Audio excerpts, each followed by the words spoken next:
Come on, come on.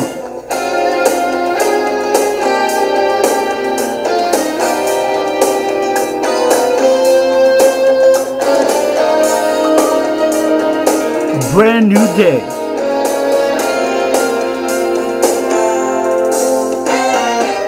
This is Marvin Crazy Corporate. I'm at you again, host of Straight Jacket Communication, or president of Straight Jacket Communications and host of How to Find Success by Losing Your Mind. This episode is called Pay Attention. Now, I once heard from Dr. A.R. Bernard of New York's Christian Cultural Center. He said, attention is very much like money. It's something that has to be paid. Because if we don't pay attention, we will pay someone. And I'll go so far as to say, if we don't pay attention, we will pay everyone, and we'll never be paid, okay? And if we don't pay attention, we will pay everyone else, our resources, our time, and our talents, and we're never paid. In other words, we're never quite rewarded for those things that we give out. Now, that should be a contradiction to the laws or universal laws, which we'll be talking about later, such as reaping and sowing. It is said, what you sow, so shall you reap. Well, something's wrong with that, because many of us out here are sowing a great deal of effort. We are sowing a great deal of work. We're sowing a great deal of intentions. We're sowing a great deal of involvement. We're sowing something in the lives of the people that are around us. Many of us are sowing in terms of our job. Now, our jobs is a very interesting thing. You've heard it said that we suffer from gas, the great American standoff. And that's where we go into a job and we work hard enough just to keep from being fired, and they pay us just enough to keep us from quitting. And if you and I don't pay attention to that scenario and say to ourselves, wait a minute, something's wrong with this picture, then we'll do it using up one of the most abused commodities in the entire universe, and that's our time. That's the one thing that we get, that we all get an equal amount of. Bill Gates doesn't get any more of it than we do, Donald Trump and the likes, but we get it all in equal amounts, but we do various things with it.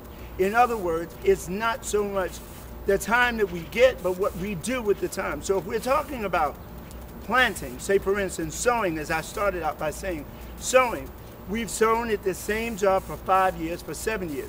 Now remember when you used to can have a job for 30 years or 35 years and you'd retire. Well, guess what? Those days are gone.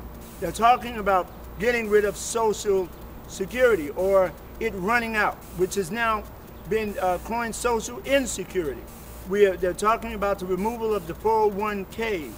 We're talking about the removal of retirement and work as we know it. Yet most of us are sowing into an old system with old antiquated ways. It's just like us driving on the Autobahn in a Model T Ford. Something's got to give, and chances are we will not arrive where we need to arrive, or where it's possible for us to arrive, if we keep using outdated methods.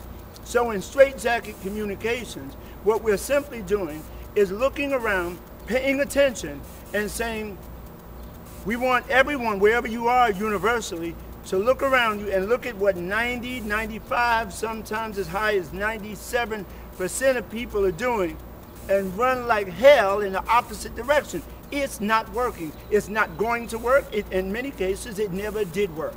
Right now, we're looking at a situation where joblessness is reaching an all-time high. We're talking about hopelessness, an all-time high. The churches are doing what they can do, but in many cases, and in often cases, no. But this is not to point the finger to any or to everyone else, but to point the finger to ourselves.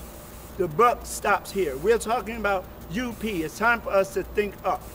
It's time for us to think about universal positioning, universal purpose. We're talking about universal problems. We're talking about universal potential. We're talking about each and every one of us getting out with all that we have, knowing that all we need is all we have, and all we have is enough.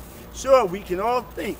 In order for us to do something universally, we're going to need more than we have now. Well, I'm going to leave you with this little bit by Les Brown, a mentor of mine, motivational speaker, he said the easiest thing that he had ever done in his life was to make $1 million.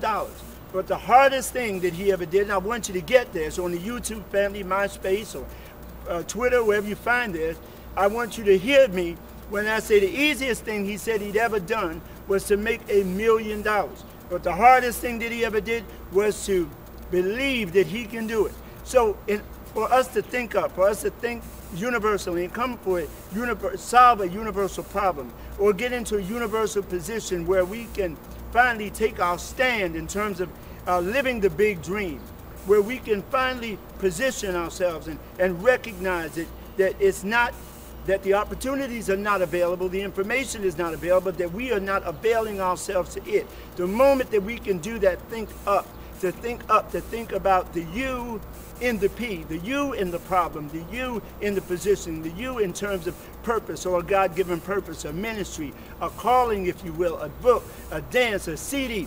I wrote my book, How to Find Success by Losing Your Mind, knowing nothing about how to write a book. Will it be a bestseller? Of course, because it already is in my head. You understand? And you can say, well, that's universal pomposity, or that's universal, ridiculousness. But no, I'm thinking up because I recognize it's been said many times long before I got here, what the mind of man can conceive and believe it can achieve.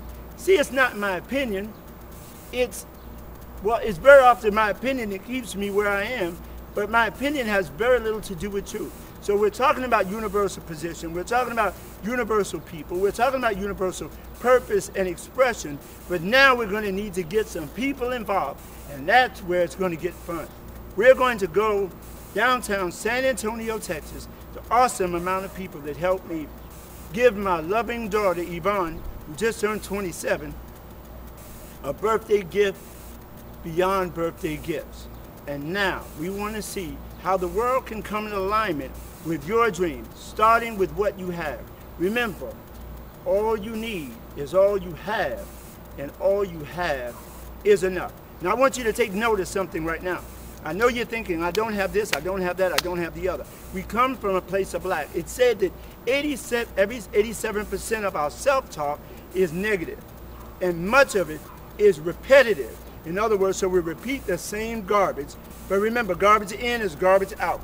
So what I want you to do is to recognize that if what you need is all that you need is all that you have, and all that you have is enough, I want you to now get some people involved with where you are. So we're going downtown San Antonio, as I said, and we're going to see some universal expression and universal participation. Come on with me. All right, let's go.